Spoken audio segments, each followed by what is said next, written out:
করে দক্ষিণ চব্বিশ পরগনা কীর্তন অনুরাগী মানুষ, যেখানে রাতের পর রাত মানুষ কীর্তন শোনেন, অত্যন্ত ধৈর্য সহকারে কীর্তন শোনেন।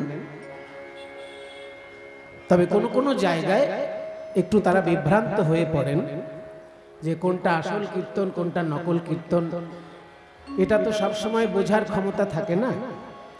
আর বিশেষ করে যারা কীর্তন পরিবেশন করছেন তারাও অনেক সময় বুঝে উঠতে পারেন না কোনটা আসল কীর্তন কোনটা নকল কীর্তন। এমন কীর্তন গায়ক শত শত কীর্তন জগতে রয়েছেন যারা সারা জীবন শুধু নকল কীর্তন গেয়েই জীবন পার করে দিলেন।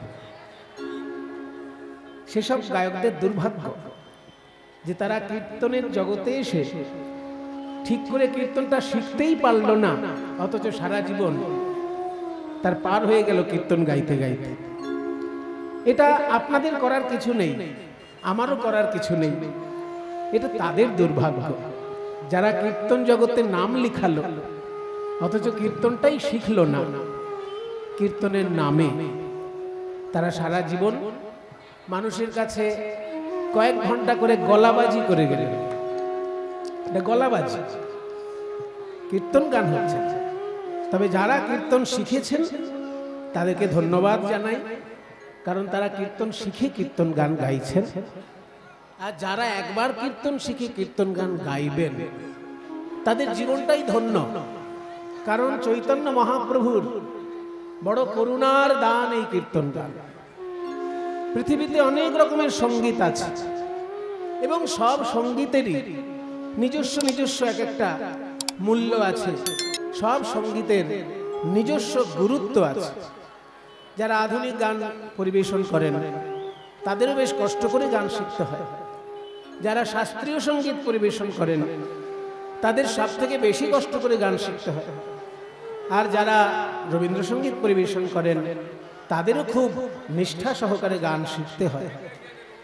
ঠিক তেমনি কীর্তন গান, বিশুদ্ধ কীর্তন গান যদি হয় সেটা শিখতে গেলে অনেক কাঠখড় পোড়াতে হয়। প্রথম কথা, ঠিক ঠিক গুরুই সব জায়গায় পাওয়া যায় না। আর যদিও বা কয়েকজন ঠিক ঠিক গুরু যদি পাওয়া যায় তাহলে তাদের কাছে শেখাটা এত কঠিন হয়ে পড়ে যে সবসময় সবার দ্বারা সম্ভবই হয় না কীর্তন শেখা। কিন্তু কীর্তনের আসর রয়েছে হাজার হাজার, অনুষ্ঠানগুলো তো চালাতে হবে, তাই কীর্তন কমিটির কিছু করার থাকে না। তারা অত খোঁজ খবর নেবার সময় পান না বা তাদের খোঁজ খবর নেবার সদিচ্ছাও নেই যে কে কীর্তন শিখে গাইছে আর কে কীর্তন না শিখে গাইছে। এটা খবর নেবার মতন কীর্তন কমিটির সময়ও নেই আর ইচ্ছাও নেই। সেই জন্য তাদের যেহেতু বড় বড় অনুষ্ঠান পার করতে হবে, ঘন্টার পর ঘন্টা আসরে কীর্তন চালাতে হবে, সেই জন্য সবাইকেই তারা একদম একভাবে নিমন্ত্রণ করেন। যারা কীর্তন জানেন তাদেরকেও শ্রদ্ধা সহকারে নিমন্ত্রণ করেন, যারা জানেন না তাদেরকেও শ্রদ্ধা সহকারেই নিমন্ত্রণ করেন। কিন্তু দুর্ভাগ্য তাদের যারা কীর্তনের নামে কীর্তন জগতে কীর্তন গায়ক হিসেবে নিজেকে প্রচার করছেন অথচ জীবনে কীর্তন শিখলেন না। এই রকম মানুষ যারা আছেন সেটা তাদের ভাগ্য খারাপ, এছাড়া আর বলার কিছু নেই। আপনাদের এই আসরটায় প্রায় 27-28 বছর আগে প্রথম আমি এসেছি এবং সেই সময় হ্যাঁ এই এলাকার একজন ডাক্তারবাবু ছিলেন, ওনার নাম অধীর চন্দ্র নস্কর মহাশয়। অধীর চন্দ্র নস্কর মহাশয় এতটাই কীর্তন অনুরাগী মানুষ ছিলেন যে এইখানে কীর্তন করানোর জন্য তিনি নবদ্বীপে গিয়ে গান শুনতেন। গান শুনে শুনে যার কীর্তন তার ভালো লাগতো তাকে তিনি বায়না করে আসতেন। এইখানকার ডাক্তারবাবু নবদ্বীপে যেতেন, তখনকার দিনে নবদ্বীপের রাধারানীর মন্দিরে বিরাট কীর্তন অনুষ্ঠান হতো। নবদ্বীপে একজন বেশ নামকরা গায়িকা ছিলেন রাধারানী গোস্বামী বলে। রাধারানী গোস্বামী, রাধারানী দেবী না, রাধারানী দেবী আবার আরো বড় বিখ্যাত মাপের গায়িকা। তিনি রেডিও টিভির বড় শিল্পী রাধারানী দেবী। কিন্তু রাধারানী গোস্বামী বলে একজন বিখ্যাত গায়িকা ছিলেন নবদ্বীপে, তার আশ্রমে বিরাট অনুষ্ঠান হতো। সেই অনুষ্ঠানে তিনি গিয়ে কীর্তন শুনে আসতেন এবং যার যার কীর্তন মনে হতো যে না আমাদের ওইখানে নিয়ে যাওয়ার মতন তাকে উনি বায়না করতেন। সেইভাবেই উনি আমাদেরকে তখন এনেছিলেন প্রায় 28 বছর আগে এই আসনে। কাজেই আমাদের পরিচিত সেই সব মানুষ আজকে পৃথিবীতে নেই, কিন্তু তবুও তার আশীর্বাদে এইখানকার ঋষিকেশ বাবুর মতন আরো যারা আপনারা কীর্তন অনুরাগী এই সদস্যবৃন্দ যারা কমিটির মধ্যে আছেন, সবাই মন প্রাণ দিয়ে তাদের সেই আদর্শটা রক্ষা করার চেষ্টা করছেন। আমি আপনাদের সকলকে আমার অন্তর থেকে কৃতজ্ঞতা জানাচ্ছি। নিতাই গৌর প্রেমানন্দে হরি বল। যে কথাটা বলছিলাম যে বাংলার কীর্তন গান হচ্ছে আশ্চর্য এক সঙ্গীত, যে সঙ্গীতে কত কি জিনিস লুকিয়ে আছে। দেখুন, সব থেকে বেশি মূল্যবান সম্পদ কীর্তনে যেটা, সেটা হলো পদাবলী সাহিত্য, যাকে বৈষ্ণব পদাবলী বলা হয় সাহিত্যের ভাষায়। এই বৈষ্ণব পদাবলীর ইতিহাস প্রায় 800 বছরের ইতিহাস। 800 বছর মানে বুঝতে পারছেন, চৈতন্য মহাপ্রভুর জন্মের থেকে 300 বছর আগে। আমাদের জন্মে থেকে 500 বছরের বেশি হয়ে গেল মহাপ্রভুর জন্ম। আবার মহাপ্রভুর জন্মের থেকে 300 বছর আগে জয়দেব গোস্বামী গীত গোবিন্দ রচনা করেছেন। কাজেই জয়দেব, মাইকটা এখনো খিনখিন করছে কেন একটু দেখুন। জয়দেব ওই দেখো কথা বলতে গেলে খিনখিন হচ্ছে। জয়দেব গোস্বামী মহাপ্রভুর জন্মের থেকে 300 বছর আগে লিখেছেন গীত গোবিন্দ। ধীর সমীরে यमुना तीरे वसति बने बनमाली। धीर समीरे यमुना तीरे वसति बने बनमाली। धीर समीरे यमुना तीरे वसति बने बनमाली। धीर समीरे यमुना तीरे वसति बने बनमाली।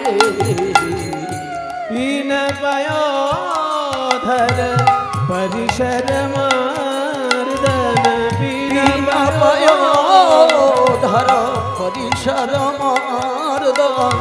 चंचल कर जुगशाली शाली। चंचल कर जुगशाली शाली। धीर समीरे यमुना तीरे बसति बने बनमाली। সুরটা আধুনিক কিন্তু গান কথাগুলো প্রাচীন। যেটা আমি পরিবেশন করলাম সুরটা আধুনিক সুর, বেশি পুরনো সুর না। এই সুর যিনি আরোপ করেছেন তিনি হলেন শ্রী রথীন ঘোষ মহাশয়। রথীন ঘোষের নাম সবাই শুনেছেন। কীর্তন জগতে রথীন ঘোষের নাম যদি না শুনে তাহলে তার কীর্তন শোনাই উচিত না। কারণ ওই মানুষটি কীর্তন নিয়ে এত বেশি চিন্তা ভাবনা করেছিলেন এবং এত দূর পর্যন্ত কীর্তনকে উনি পৌঁছে দিয়েছিলেন যে কীর্তন জগৎ সারা জীবন তার প্রতি কৃতজ্ঞ থাকে। সিনেমা জগতে কীর্তনকে প্রবেশ করিয়েছেন উনি। বহু সিনেমায় উনি কীর্তনের সুর দিয়ে মূল কীর্তনগুলোকে সিনেমার সঙ্গে যুক্ত করে সাধারণ মানুষের কাছে জনপ্রিয় করে তুলেছেন। কাজে যে সুরটা আপনারা শুনলেন এই সুর দিয়েছেন রথীন ঘোষ, কিন্তু কথাগুলো মহাপ্রভুর জন্মেরও আগে। জয়দেব গোস্বামীর লেখা গীত গোবিন্দ বলছে ধীর সমীরে যমুনা তীরে বসতি বনে বনমালী। ধীর সমীরে মানে কি? ধীর মানে কি? ধীর ধীর মানে আস্তে। সমীর মানে কি? সমীর নাম তো একজনের, সমীর দাস, সমীর মণ্ডল। সমীর মানে বাতাস। বাহ, ঠিক বলেছেন, বায়ু। সমীর মানে বাতাস। তাহলে ধীর সমীরে মানে ধীরে ধীরে বাতাস বইছে এমন ভাবে। যমুনা তীরে, যমুনার তীরে ধীরে ধীরে বাতাস বইছে। বসতি বাস করছেন, বনে বনমালী, যমুনার তীরে যে বন আছে, যমুনার তীরে যে বন, দ্বাদশ বন যমুনার তীরে তীরে আছে না, সেই বনে বাস করছেন, মানে বিরাজ করছেন বনমালী শ্রীকৃষ্ণ। বনমালী মানে যার গলায় বনমালা বিরাজ করছে, বনমালা যার গলায়। আরো গভীর তত্ত্বে বলা হয়েছে যে বনমালা মানে বনফুলের মালা ধরে নিলে হবে না, যে মালা গলা থেকে হাঁটু অবধি দুলবে সেই মালাকে বলা হয় বনমালা। আজানুলম্বিতা মালা বনমালেতি কথিতা, যে মালা গলা থেকে হাঁটু অবধি দুলবে। এই মালাটা দেখি কত দূর দুলছে, গলা থেকে হাঁটুর একটু উপর পর্যন্ত, আর একটু নামলেই হাঁটু হয়ে যেত।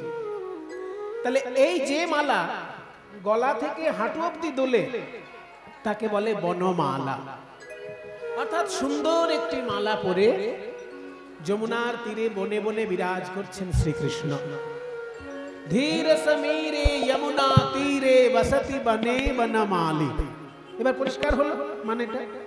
পরের লাইনটার আমি ব্যাখ্যা করব না, কারণ কোন কোন মতে পরের লাইনটা জয়দেবের লেখা নয়, অন্য কারোর লেখা ওখানে যুক্ত হয়েছে, সেই জন্য পরের লাইনটা আমি ব্যাখ্যা করছি না। পীন পয়োধর পরিসর মর্দন চঞ্চল কর যুগশালী, এই লাইনটা নিয়ে একটু বিতর্ক আছে, সেই জন্য বিতর্কের লাইন আমি ব্যাখ্যা করব না। প্রথম লাইনটা ব্যাখ্যা করে দিলাম যে ধীর সমীরে যমুনা তীরে বসতি বনে বনমালী, অর্থাৎ সখীগণ রাধারানীকে বলছেন, রাধে যমুনার তীরে তোমার প্রাণ গোবিন্দ অপেক্ষা করছে, তুমি কেন দেরি করছো? তাড়াতাড়ি সেজে গুজে যাও, সে তোমাকে দেখতে না পেলে পাগলের মতো করছে। রতে সুখ সারে গতম ভিসারে মদন মনোহর বেশম বেশম, রতি সুখ সারে গতম ভিসারে গমন মনোহর বেশম, রতি সুখ সারে গতম ভিসারে মদন মনোহর বেশম বেশম, রতি সুখ সারে গতম ভিসারে মদন মনোহর বেশম, ন গুরু নিতম বিনি গমন বিলম্বনম, ন গুরু নিতম বিনি গমন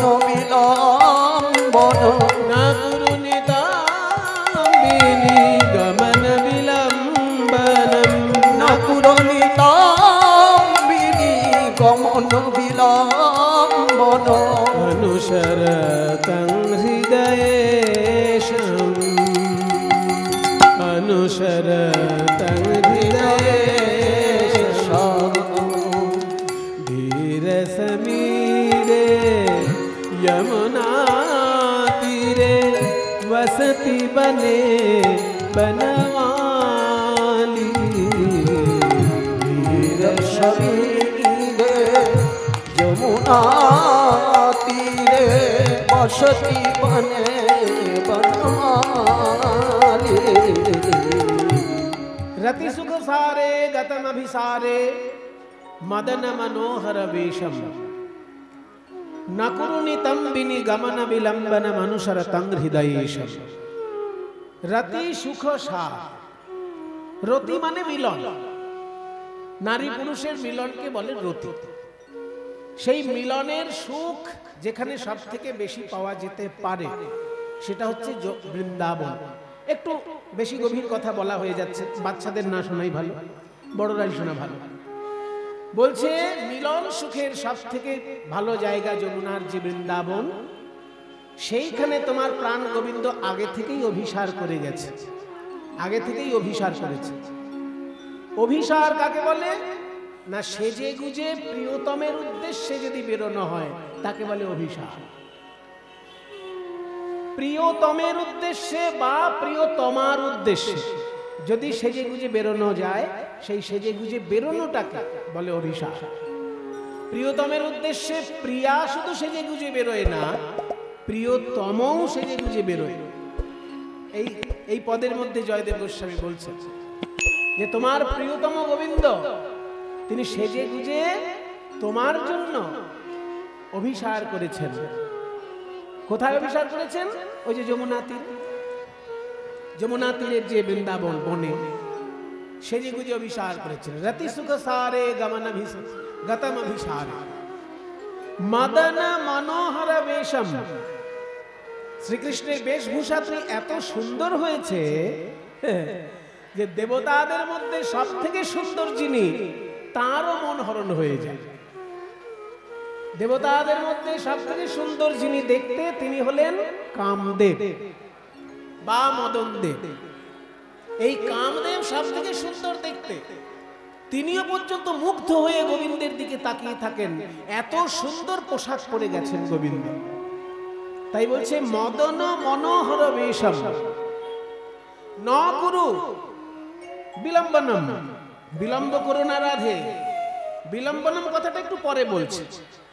নকুরু নিতম্বিনী গমন বিলম্বনম। গমনে বিলম্ব করো না ওহে নিতম্বিনী।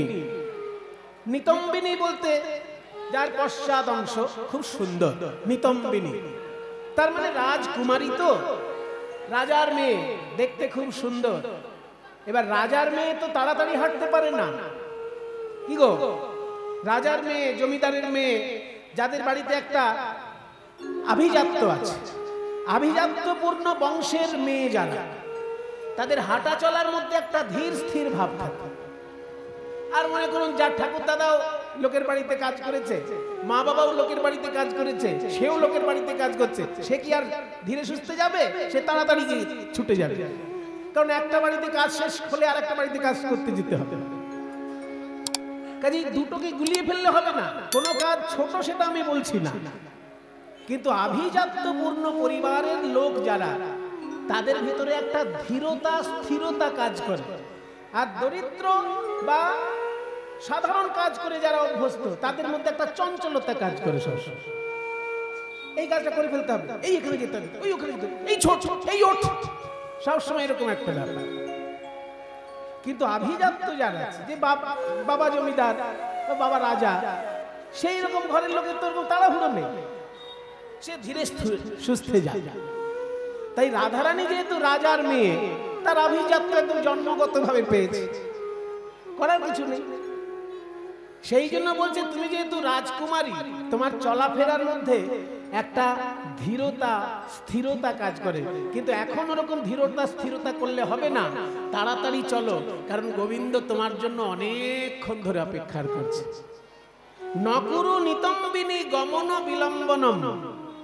গমন বিলম্বনম, গমনে বিলম্ব করো না ওহে নিতম্বিনী রাধে। অনুসরণ মানে অনুসরণ করো কাকে? তং তাকে, হৃদয়ে সম, যিনি তোমার হৃদয়ের অধীশ্বর, তোমার হৃদয় জুড়ে যিনি সব সময় থাকেন, তোমার হৃদয় আলো করে যিনি সব সময় থাকেন, সেই প্রাণ গোবিন্দ তোমার জন্য সেজে গুজে আগে থেকেই কি অপেক্ষা করছেন।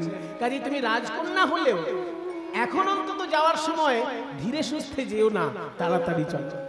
নকুরু নিতম্বিনী গমন বিলম্বনম। নকুরু নিতম্বিনী গমন বিলম্বন। অনুসরত হৃদয়েশম রাধে।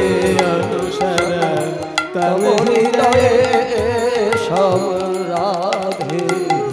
রসমীরে यमुना तीरे बसती बने बनमाली। रसमीरे यमुना तीरे बसती बने बनमाली। पतति पदात्रे विचलित पात्रे। पतति पदात्रे विचलित पात्रे। पत्रे शंकित भवदुपयानम शंकित भवदुपयानम पतति पतत्रे विचलित मात्रे शंकित भगय पियानम रचयति शयानम शचकित नयनम रचयति शयानम सचकित नयनम रचयति शयनम शचकित नयनम रचयति शयानम सचकित नयनम पश्यति तव पंथानम पंथानम पश्यति तव पंथानम पश्यति तव पंथानम पतति पतत्रे विचलित पत्रे विचलति पत्रे शंकित भवदुपयानम মানে যখন পাতা খসে খসে পড়ছে, পাতা যখন শুকনো পাতা যখন খসে খসে পড়ছে, একটা শুকনো পাতার উপর আর একটা শুকনো পাতা পড়লে আওয়াজ হয়, ওই খড়মড় করে যখন আওয়াজ হচ্ছে শুকনো পাতায়, তখন গোবিন্দ চমকে উঠছেন, এই বোধহয় আমার রাধারানী এলো, এই বোধহয় রাধারানী এলো। কাজেই শুকনো পাতায় যখন আওয়াজ হচ্ছে গোবিন্দ চমকে উঠছেন, এই বুঝি আমার প্রেমময়ী এলেন, এই বুঝি আমার রাধারানী এলেন। পততি পত্রে তত্রে বিচলিত পত্রে পততি পতত্রে বিচলতি পত্রে শঙ্কিত মানে শঙ্কা করছেন, ভবৎ উপয়ানম তোমার শুভাগমন, তুমি আসছো এটা ভেবে চমকে উঠছে গোবিন্দ যখন এই শুকনো পাতায় খড়মড় করে আওয়াজ হচ্ছে। তাই তিনি কি করছেন না, রাচায়াতি শয়নম একটা সুন্দর শয্যা রচনা করছেন, ফুলের শয্যা রচনা করছেন তোমার জন্য। রাচায়াতি শয়নম সচকিত নয়নম, সচকিত নয়নে মানে এদিকে আসছে না এদিকে আসছে, এদিকে না ওদিকে, সচকিত নয়নে তোমার জন্য ফুলের বিছানা করে তিনি অপেক্ষা করছেন। সচকিত নয়নম পশ্যতি, পশ্যতি মানে দেখছেন, ভবৎ উপযান তব পন্থানম তোমার পথের দিকে দেখছেন, এই বুঝি আমার রাইধনী এলো, এই বুঝি আমার রাইধনী এলো। নাম সমেতম কৃত সংকেতম বাদয়তে মৃদু বেণু, নাম সমেত কৃত সংকেত বাজয়তে মৃদয় বেণু, बहुमनुते ननुते तनु संगतम बहुमनुते ननुते तनु बहुमनुते ननुते तनु संकितम पवन चलितमपि रेणुं राधे धीरसमीरे यमुना तीरे बसति बने बनमाली, धीर समीरे यमुना तीरे बसति बने बनमाली, ধীর সমীরে যমুনা তীরে বসতি বনে বনমালী। এবার বলছেন নাম সমেতম কৃত সংকেতম, তোমার নাম ধরে তোমাকে সংকেত করে ডাকছেন। নাম সমেতম কৃত সংকেতম, তোমার নাম ধরে সংকেত করে বাঁশি বাজাচ্ছেন প্রাণ গোবিন্দ। বাদয়তে মৃদু বেণুম, বাদয়তে মানে বাজাচ্ছেন, মৃদু বেণুম মৃদু সুরে, মিষ্টি মিষ্টি সুরে তোমার নাম করে সংকেত করে বাঁশি বাজাচ্ছেন গোবিন্দ।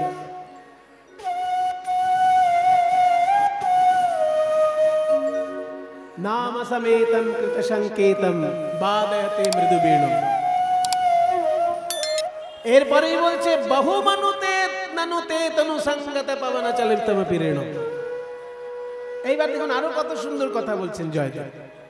বহু মানুতে, মানে যেন ভাগ্যবান বলে মনে করছে নিজেকে। কখন? তে তনু সঙ্গতমপি পবন চলিতমপি রেণু, তোমার চরণ থেকে যে ধুলাটা বয়ে আনছে পবনদেব। মনে করুন রাধারানী যখন ধুলোর উপর দিয়ে হাঁটছে, একটু ধুলো উঠল তো, সেই ধুলোটা বাতাসে নিয়ে গিয়ে গোবিন্দের কাছে পৌঁছে দিল। এবার রাধারানীর চরণ ধুলো না অন্য ধুলো, সেটা গোবিন্দ বুঝবেন কি করে?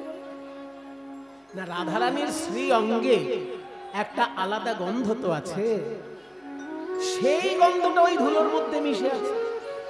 সেই ধুলো যখনই গোবিন্দের কাছে আসছে, সেই পদধুলা সারা গায়ে মেখে নিচ্ছেন গোবিন্দ। যে তোমার চরণ ধুলা যখন পবন পৌঁছে দিচ্ছে গোবিন্দের কাছে, সেই ধুলোটাকেও বিরাট বড় সম্মান করে প্রাণ গোবিন্দ গায়ে মেখে নিচ্ছেন। বহু মনুতে ননুতে তনু সঙ্গতম, বহু মনুতে পবন চলিতমপি রেণু রাধে ধীরে যমুনা তীরে বসতি বনে বনমালী,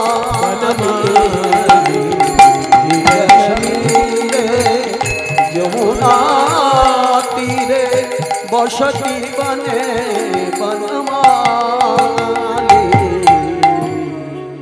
অত্যন্ত দুর্লভ একটি পদ, কিন্তু সুরটা আধুনিক। রতিন ঘোষ মহাশয়ের সুর, তাতে আমরা একটু শুনলাম, পুরো পদটা শুনলাম না, কিন্তু যা শুনলাম তাতেই বুঝলাম যে কত বড় ইতিহাস বৈষ্ণব পদাবলী সাহিত্য। যে গান আপনারা এক্ষুনি শুনলেন, এই গান চৈতন্য দেবের জন্মের 300 বছর আগের লেখা। এই 800 বছরের ইতিহাস, পদাবলী সাহিত্যের ইতিহাস, এই কীর্তন গানের মূল বিষয়বস্তু। তাছাড়াও কীর্তন গানের মধ্যে থাকে বৈষ্ণব সাধনার কথা, বৈষ্ণব দর্শনের কথা। অন্য দর্শনের থেকে বৈষ্ণব দর্শনের পার্থক্য কোথায় জানেন? অন্যান্য দর্শন, ভারতবর্ষে মোট দর্শন কয়টি? পৃথিবীতে অনেক রকমের দর্শন আছে, গোটা পৃথিবীর আলোচনায় আমি যাচ্ছি না। ভারতবাসী বলে নিজের গর্ব হয় যে ভারতে এত শাস্ত্র রচনা হয়েছে, যে এত শাস্ত্র পৃথিবীর অন্য কোন দেশে রচনা হয়। হরে কৃষ্ণ কৃষ্ণ কৃষ্ণ হরে হরে, হরে রাম রাম রাম হরে হরে, হরে কৃষ্ণ